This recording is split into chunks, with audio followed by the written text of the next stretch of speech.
Working on the Javelin today. We're going to finish up this rear axle chapter now. All we got left is to run the brake lines. We've added this brace kit on this axle, so I'm going to custom bend some brake lines. I've saved all the original clips. I'm going to put them in some paint and probably use them. We're going to do the brakes all the way around on the car. And to get a good firm pedal, we're going to replace all the rubber hoses. Here's the one that was in the back. It's all dry rotted. These lines had seen better days too. They're pretty much at the end of their life. So to prepare to install this piece, it looks like it screws into like a brass fitting here.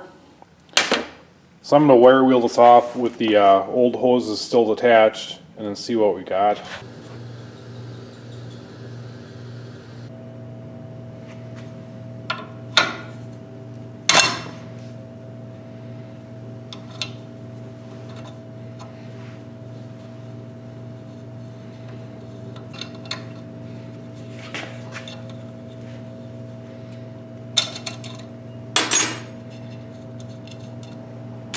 Over the years, a bunch of crap built up in there. I'm going to flush it out.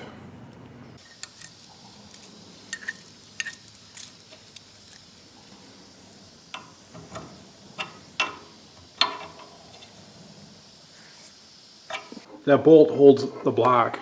That hose goes to this bracket. There's a short line to another fitting. Then we can finally get a nice new brake line trained into the front here. If you remember, we had taken it off to make this frame connector here. I can't help myself. I have to see what's inside this deal here.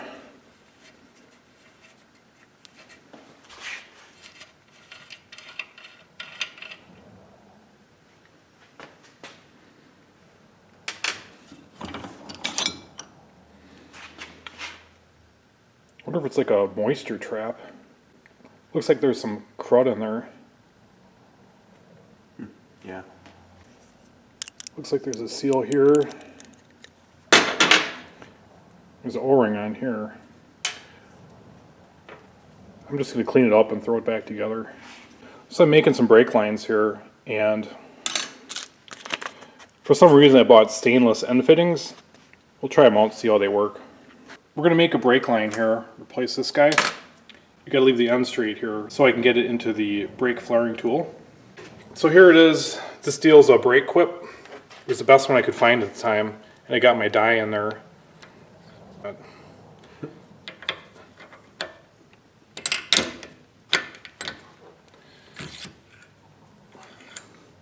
going to see what kind of flare we can get with this thing.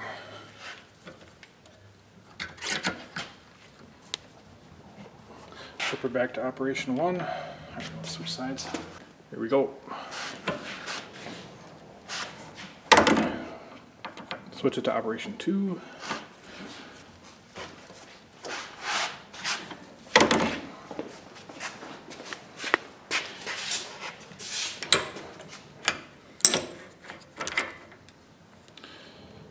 And it's usually a perfect flare every time. The fitting that goes into the proportioning valve into that and the brass piece in the back uses a bigger fitting than our standard fitting, so we got to reuse the ones we have here.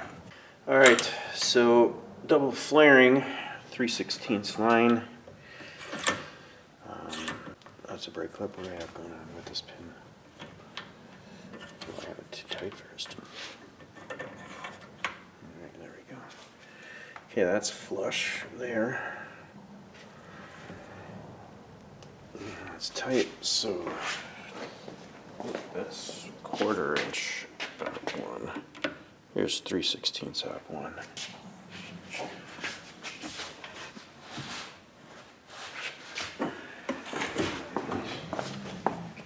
And 3/16 and 1/4 inch up 2.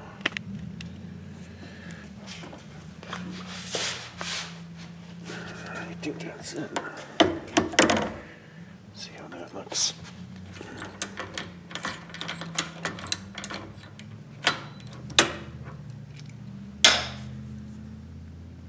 Beauteous. Yeah. We got this brake line bent up. We had to come down beneath this plane because of the suspension stop. We had to add an E-clip in the back of this hose to get it to be in there firm. We got our line routed all the way up to the front in one piece now. Again, we're beneath this plane here with suspension stop. We're onto the front brakes here. We're gonna put all new stuff on this car, and I'm gonna drop the master out of it right now to minimize the mess. Well, it's getting old. You know, you don't trust this stuff. It's ready to break. You know, you can drive a car with old stuff like this, but you're walking on borrowed time. He's got new ones that are, you know, painted up and everything. Should last a long time. We're not even gonna mess with the old stuff. We have a new master cylinder and brake booster as well. We suspect that this brake booster wasn't holding proper vacuum. We could not find an exact replacement. The new brake booster is shaped differently. We slid our rotor off here.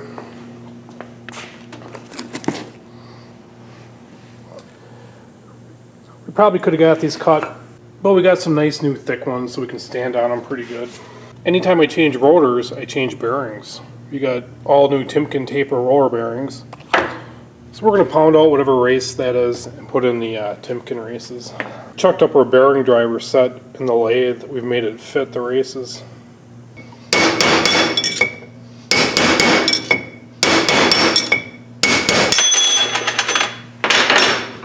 Still not sure what type of race that was. Wasn't a Timken though.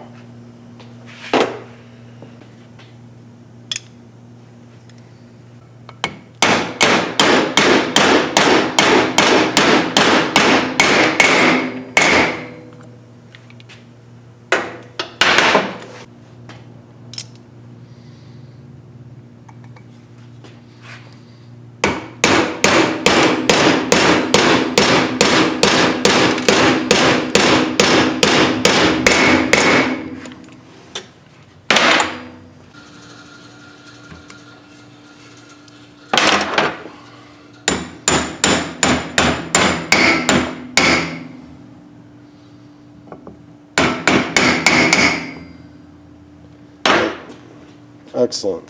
Those things can be a real devil.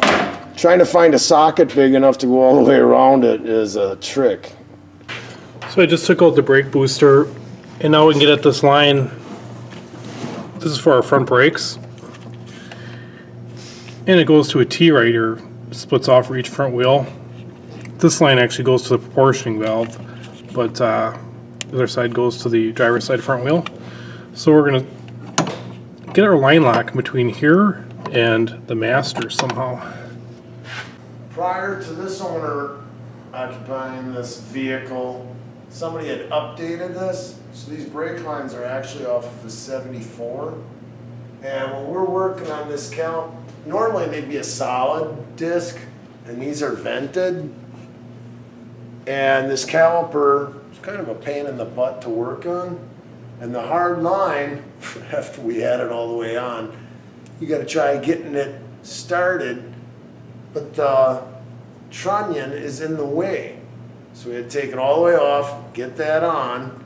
Then as you put the brake on, then this is actually touching the bottom. So we had to keep moving it out until we could get the bolts to go through, and then reconnected it up with the clip. Everything went together like butter after that, but it's just, if you ever do this and you've updated to this newer style brake lines, make sure you put this on before you put the caliper on. You're gonna have to adjust it because it's gonna touch that.